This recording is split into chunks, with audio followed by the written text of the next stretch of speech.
Welcome to today's session called What is Dementia?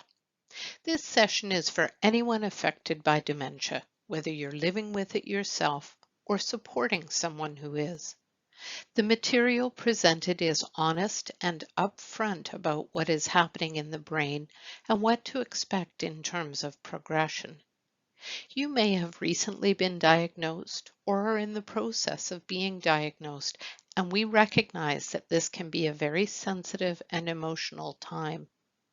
Some of the information may not be applicable to your current situation, but may become more relevant in the future as the disease progresses. Some of the information may be upsetting or alarming to you at first.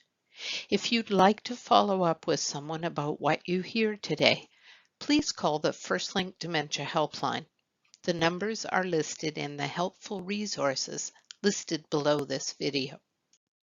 This session will talk about what dementia is and the diseases that cause dementia, and we'll address the question of what's the difference between Alzheimer's disease and dementia, which is by far the most common question that we hear at the Society. You'll learn about some of the physiological changes that occur in the brain, as well as the different stages of dementia and what we might expect as the diseases progress. We'll also take some time to talk about some of the myths that you may have heard about dementia, and we'll briefly touch on medications. As you listen today, there are three things that I'd like you to keep in mind. First, if you have met one person with dementia, you have met one person with dementia. Everyone experiences dementia differently. Second, if you have met one family living with dementia, you have met one family living with dementia. Spouses, adult children, siblings, and in some cases even parents can become caregivers. We all have different relationships, family dynamics, values, beliefs, coping styles, and so on that will shape our experiences of caregiving and living with dementia. There's often no right or wrong when it comes to learning to live with dementia. And third, dementia affects many different people across all cultures, young and old. Now, while most people are over 65 when they're diagnosed, there are also people who are diagnosed with young onset dementia, which means that they are younger than 65 years old when they are diagnosed. Let's start by looking at just what is dementia. Dementia is a broad medical term or an umbrella term that's used to describe a collection of symptoms that indicate physiological damage in the brain. These symptoms may include memory loss and difficulties with thinking, problem solving, or language, and the combination of these symptoms is severe enough to reduce a person's ability to perform everyday activities. Additionally, changes in mood or behavior are also common. Dementia is progressive, which means that the symptoms will get worse over time as more brain cells become damaged and eventually die. It's estimated that in 2024, almost 86,000 people in BC are living with dementia, and the numbers of individuals impacted will continue to rise. You and your family are not alone. Under the umbrella of dementia, there are many specific diseases that cause symptoms of dementia. They include more than 100 different kinds of dementia, including Alzheimer's disease, vascular dementia, mixed dementia, when the person has more than one disease causing dementia, like Alzheimer's and vascular dementia together, dementia with Lewy bodies, frontotemporal disorders, which is a group of rare disorders that primarily affect the frontal and temporal lobes of the brain. And then there's simply the diagnosis of dementia, with no specific diagnosis made as to what disease is actually causing the dementia. Increasingly, people are being diagnosed with neurocognitive disorder when no specific disease has been identified. I'll talk a bit more about these different diseases later on in the presentation. So even though there are many different diseases that cause dementia, and each person who has dementia is different, what they all have in common is dementia.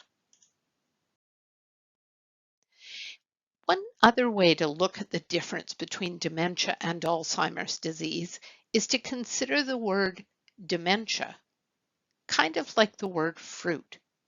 Fruit is an umbrella term. There are many kinds of fruit, like apples, oranges, bananas, or grapes. So if I have a banana, I have a piece of fruit. But if I have a piece of fruit, it doesn't necessarily mean that I have a banana. This is similar to dementia. If a person has dementia, it doesn't necessarily mean that they have Alzheimer's disease. Instead, they might have vascular dementia or frontotemporal disorders, Lewy body, or another type of dementia that is causing their symptoms. Alzheimer's disease is thought to be the most common form of dementia, and that's one reason why you often hear the terms being used interchangeably. This is a more sequential way of demonstrating how the various diseases are related to the term dementia.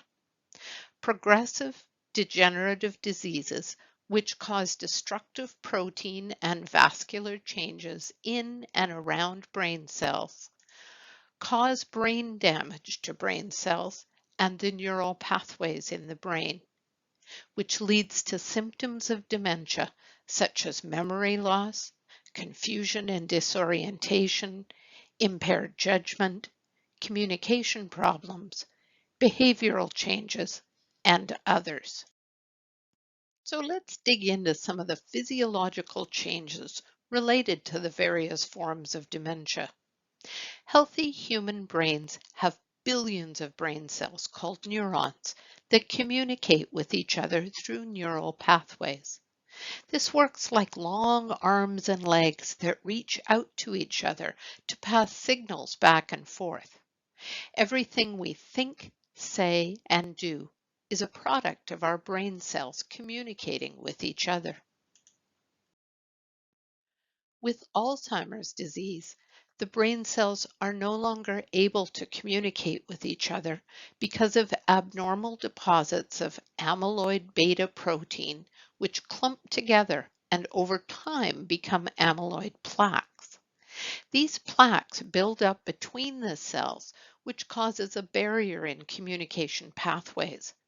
This is kind of like hitting a detour when you're driving.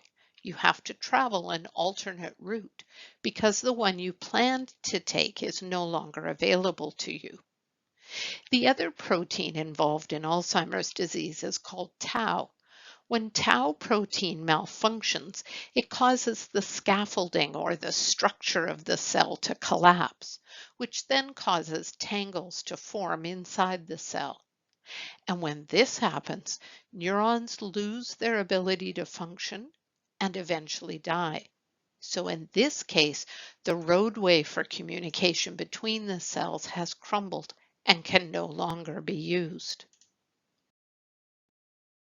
Our vascular system is made up of a network of blood vessels that supplies the brain and our body with oxygen.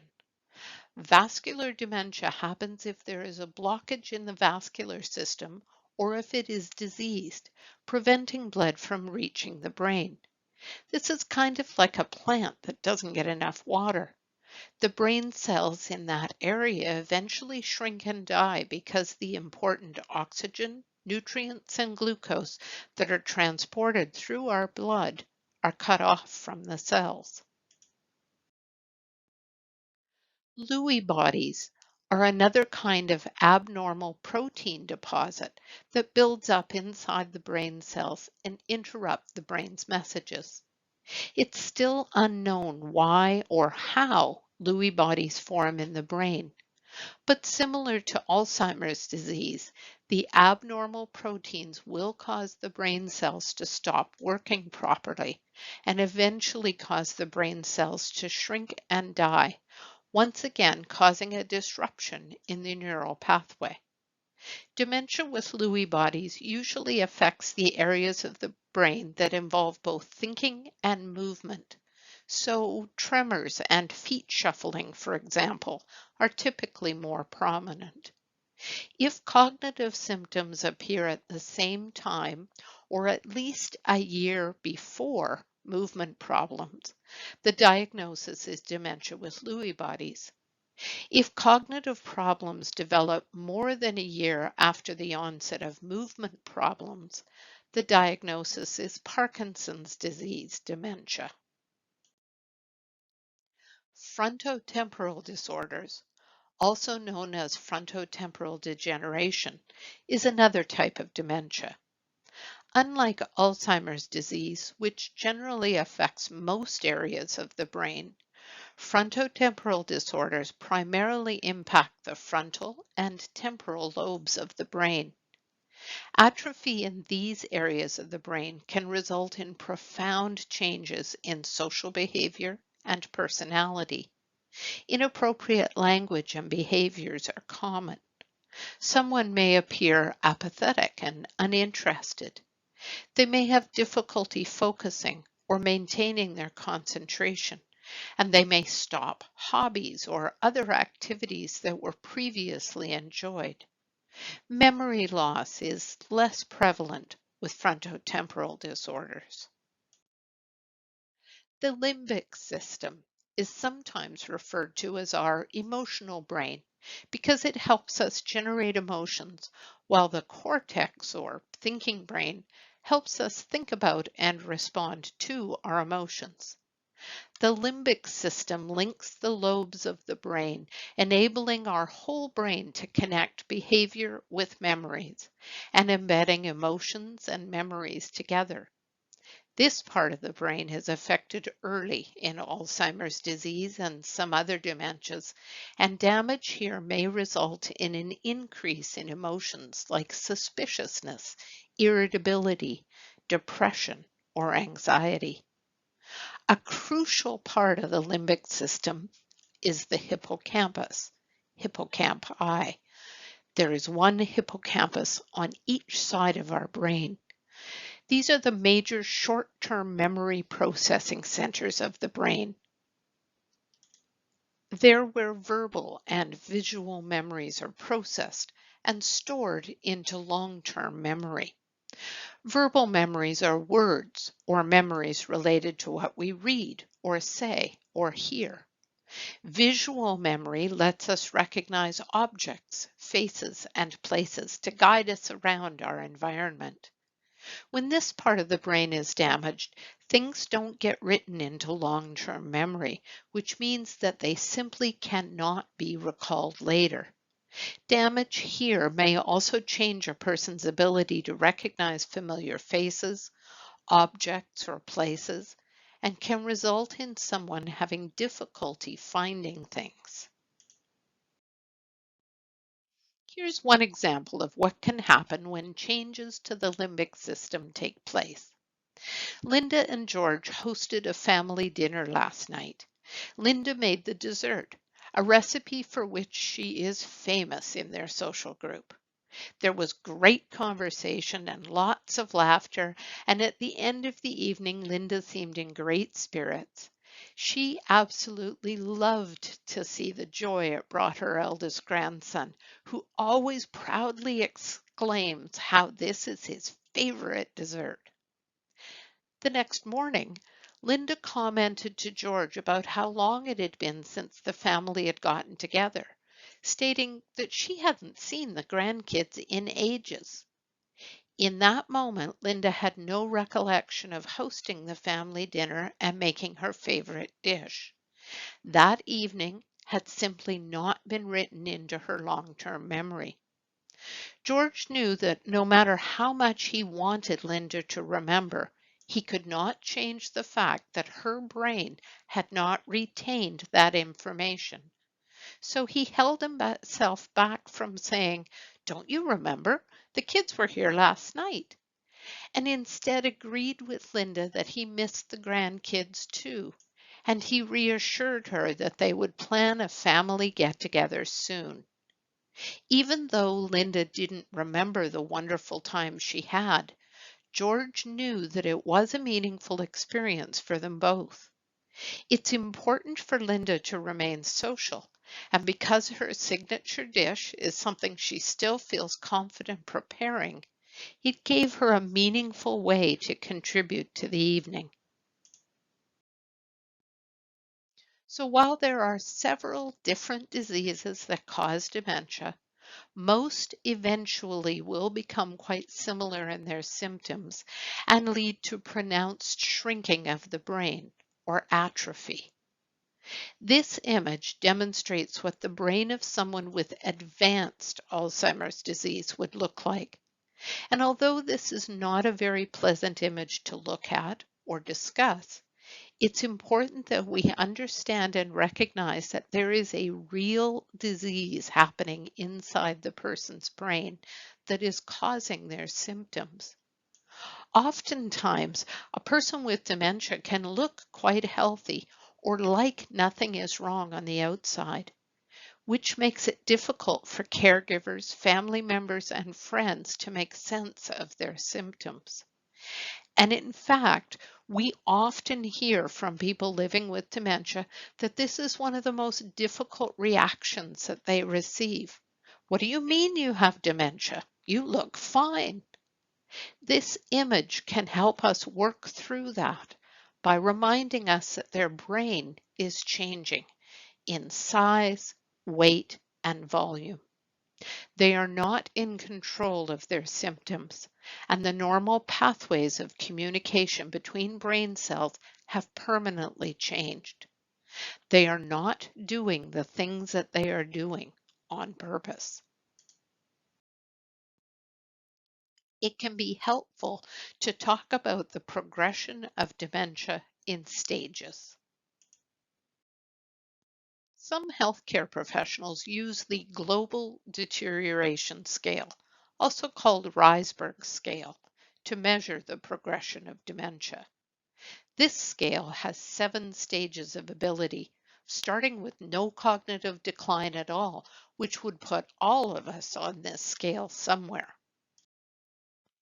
The more widely used model is the 3-stage model, where changes are referenced as either early, middle, or late stage, or perhaps mild, moderate, and severe dementia. The 3-stage model is general and broad, with a tremendous range of overlap between each stage. I mention these two scales primarily so that you can understand a bit better or feel confident asking questions if a healthcare provider says something about a stage of dementia to you. For today, we're going to look a bit more at the symptoms of dementia through the lens of the 3-stage model. As I go through symptoms in the upcoming slides, keep the earlier images of the brain in mind, particularly the image showing the deterioration of the brain. While that was a picture of very advanced Alzheimer's disease, it can help to remind us that even in the earlier stages, the symptoms that we see are related to physical changes in the brain and are not within the control of the person experiencing the changes. In the early stages of dementia, changes are already beyond what we would consider normal age-related memory decline, and symptoms are beginning to make an impact on the person's daily life. These are common symptoms. As I've said before, each individual with dementia will be different and not necessarily experience every symptom. As we go through these stages, we'll look at changes in 4 areas: mental, emotional, behavioral, and physical abilities. In the early stage, Changes in mental abilities can include mild forgetfulness.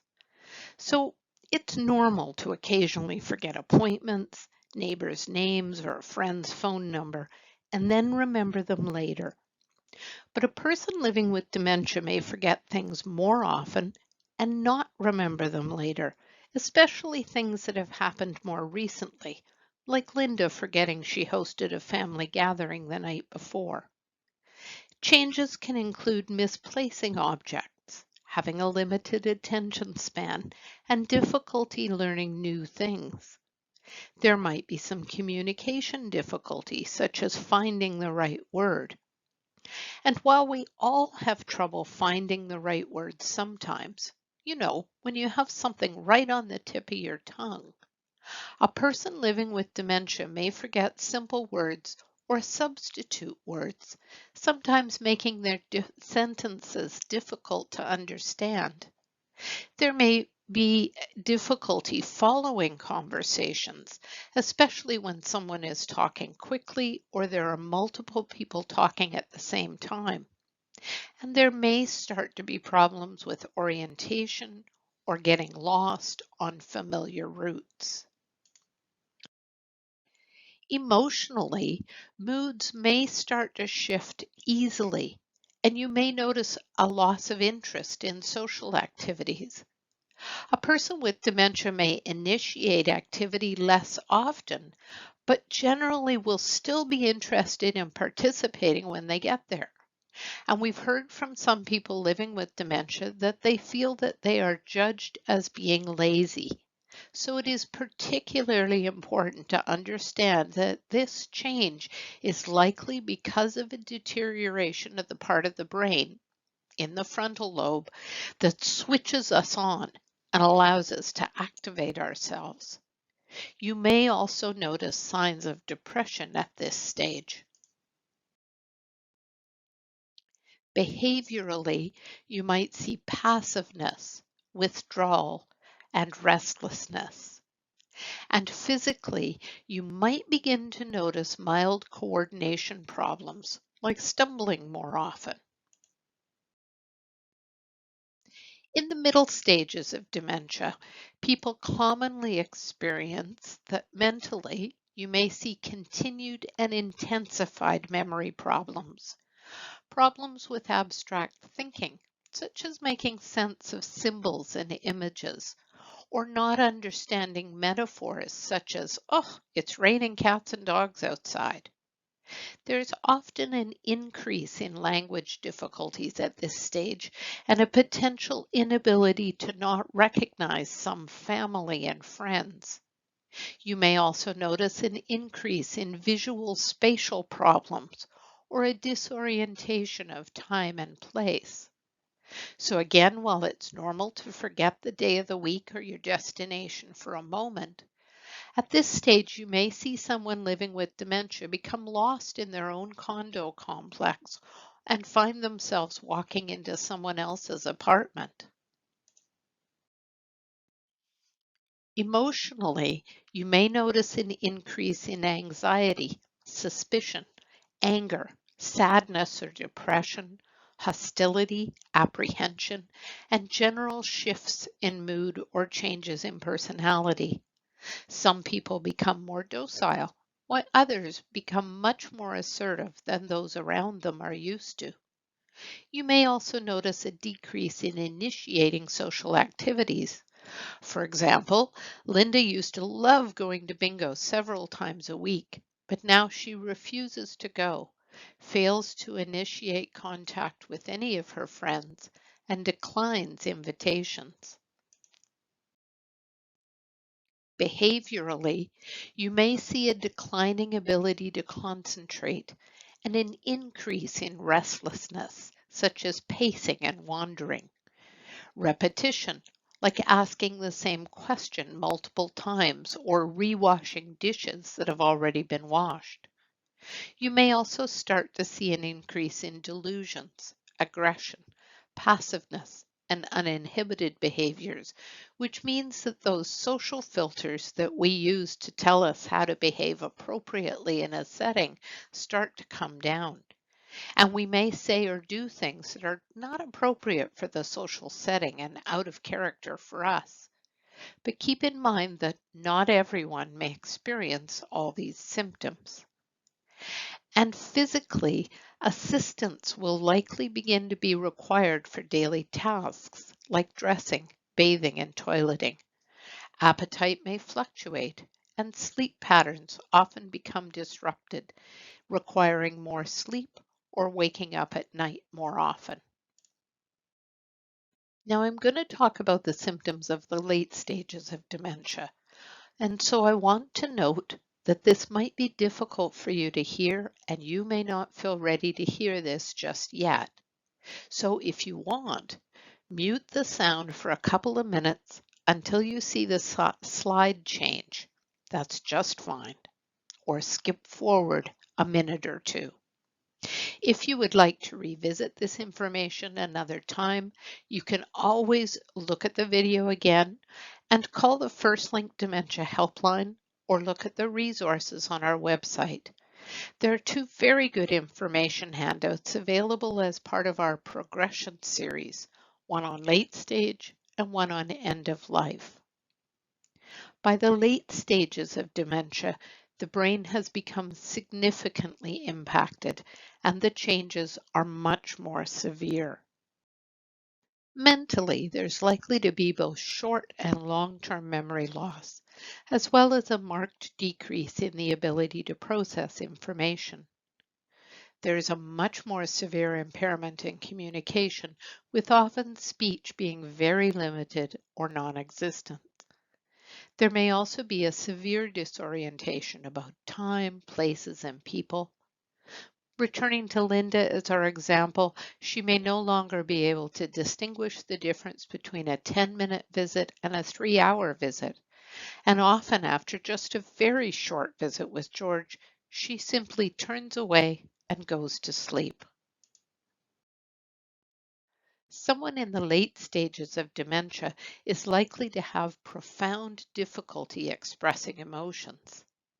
At this stage, behavior becomes a much more critical form of nonverbal communication, and for many, it may be the only way of expressing pain or unmet needs. Physically, a person will sleep longer and more often.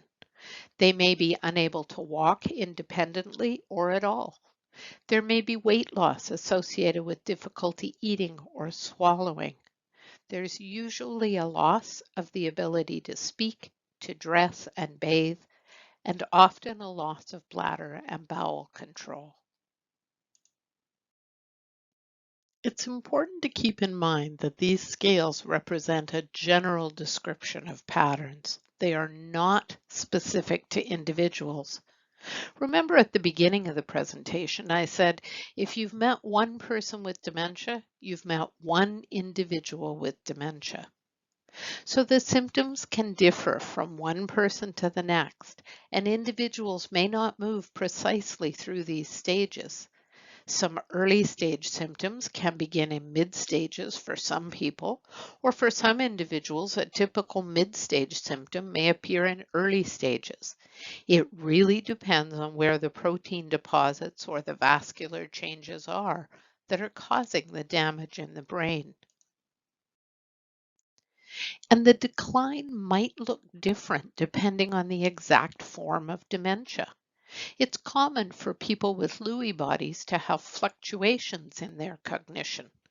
People with Alzheimer's disease tend to decline slowly and steadily, whereas with vascular dementia, the decline can be more stepwise, depending on how often and where the strokes occur in the brain.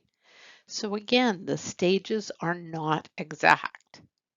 It's not possible to estimate the time it will take to move through the stages or the life expectancy of someone who's diagnosed, since it varies so widely from person to person. There are many factors that affect progression, including other medical conditions that the person is living with at the same time as dementia. It's also been well established in research that the protein changes that cause Alzheimer's disease in particular can actually start to form 15 to 30 years before the onset of symptoms. It's impossible to know precisely how long the individual has had the disease before they received a diagnosis. Okay, so we have all heard some things about dementia that may have us scratching our heads, wondering if it's actually true or if it's just a myth. Take a few seconds to think about some things that you've heard about dementia that you think might not be true. And we're going to look at some of the more common myths about dementia. So I just want you to just think about for us a minute or well, second or two, think about something that you think you're not sure whether it's true or not. Dementia is not strictly genetic. Genetics is often a question that comes up around Alzheimer's disease. Familial Alzheimer's disease, sometimes referred to as autosomal dominant Alzheimer's disease, is genetic, but this accounts for less than 5% of all cases diagnosed. This gene tends to cause young onset Alzheimer's disease, primarily diagnosed between the ages of 50 and 60, but it can be earlier. Sometimes people are concerned about a family history of Alzheimer's disease when in fact they have a family history of dementia due to different causes like cardiovascular disease, diabetes, or hypertension. This is why reducing our risk of these diseases also decreases our overall risk of developing dementia. It's not a natural part of aging. I often hear people say, well, everyone gets dementia if you live long enough, but this just is not true. Although age is the most significant risk factor for developing dementia, it's not natural to develop dementia as we get older. Dementia is caused by diseases that damage the brain. While age does increase the risk of dementia, as it does our risk of developing certain cancers, osteoporosis, arthritis, and so on, many people live to be very old with no signs of dementia. And while rare, individuals in their 30s and 40s can also develop dementia. So the myth that this is an old person's disease is also untrue. And dementia is not preventable or curable. Currently, around the world, there are research studies looking into the causes of various types of dementia. But because their exact cause is still unknown, we do not yet know how to prevent it. Research does indicate that there are a number of risk factors other than age and genetics that could put people at higher risk of developing dementia, such as diabetes, hypertension, obesity, poor nutrition, smoking, social isolation, and so on.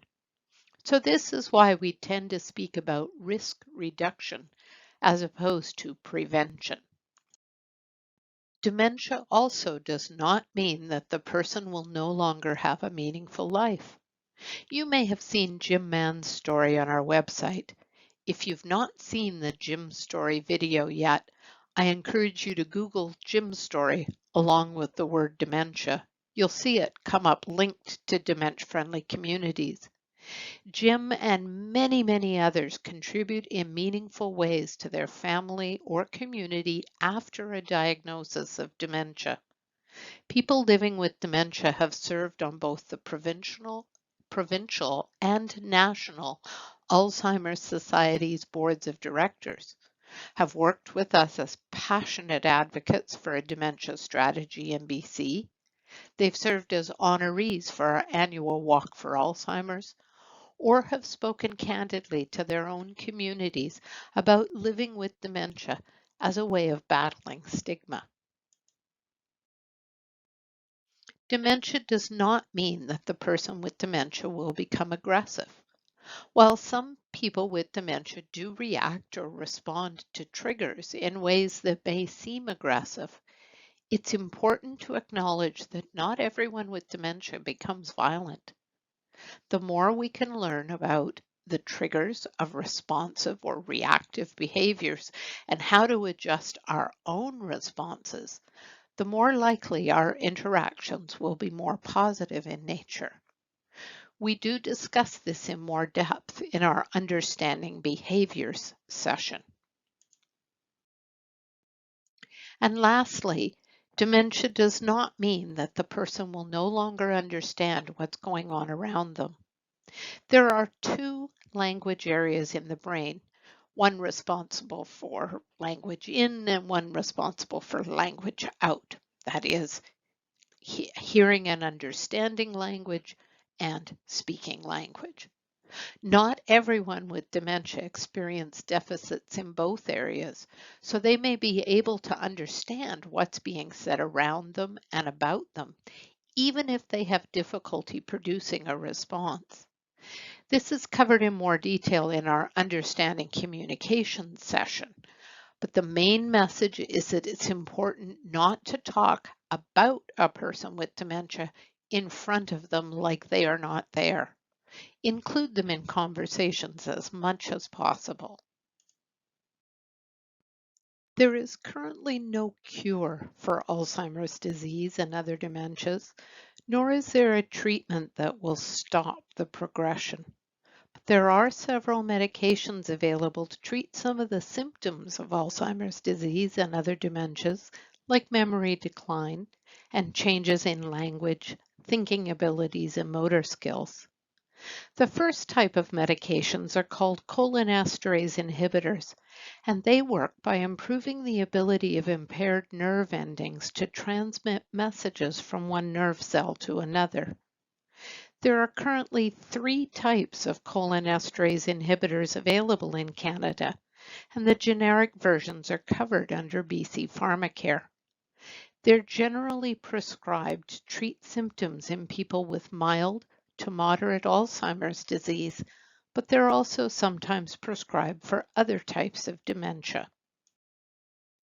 The three medications are donepezil, brand name Aricept, which has also been approved for people with moderate to advanced Alzheimer's disease, rivastigmine, brand name Exelon, and galantamine hydrobromide, brand name Reminol. The other type of drug available is an NMDA receptor antagonist called memantine, brand name Abixa. This drug has been approved for individuals with moderate to advanced Alzheimer's disease, but it is not covered by Pharmacare. In June 2021, the FDA approved the first new drug for Alzheimer's disease in 18 years, called aducanumab, the brand name Aduhelm. It's currently not yet approved by Health Canada. And in January 2023, the FDA approved lecanemab, marketed under the name Leqembi, while the drug continues to be studied in additional larger clinical trials.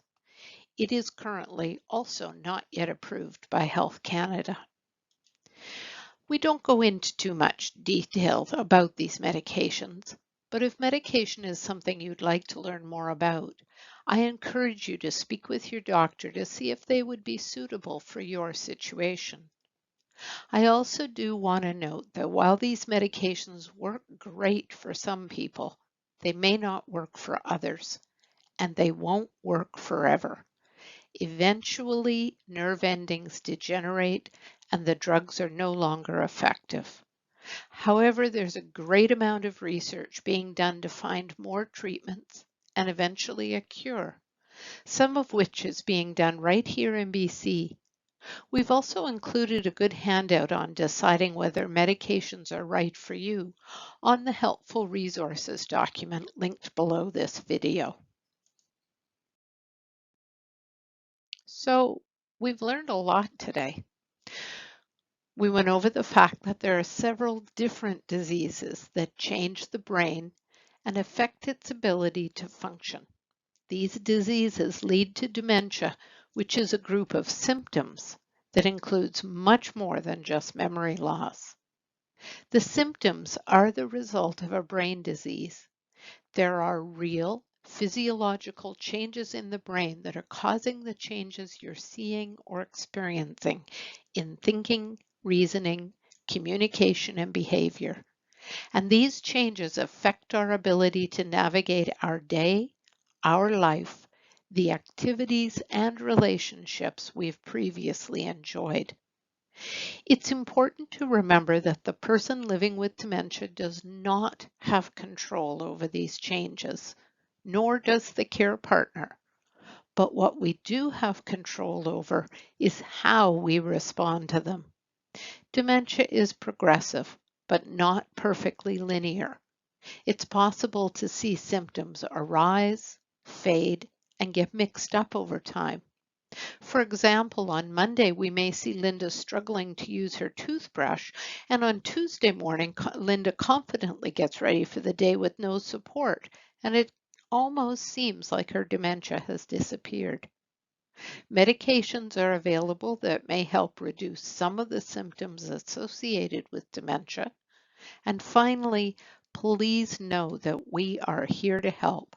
You are not alone. If you have a question about anything dementia related, please don't hesitate to call the First Link Dementia Helpline. Our staff are a great resource to strategize with, answer questions, or even for those times when you just need to talk to someone else who understands the dementia journey. This support is available in BC in Punjabi, Hindi, Urdu, Cantonese, and Mandarin, Monday to Friday from 9 a.m. to 4 p.m. Support in English is available in BC Monday to Friday from 9 a.m. to 8 p.m. Pacific times. And in Yukon, the English line is available Monday to Friday, 10 a.m. to 8 p.m. Mountain Time.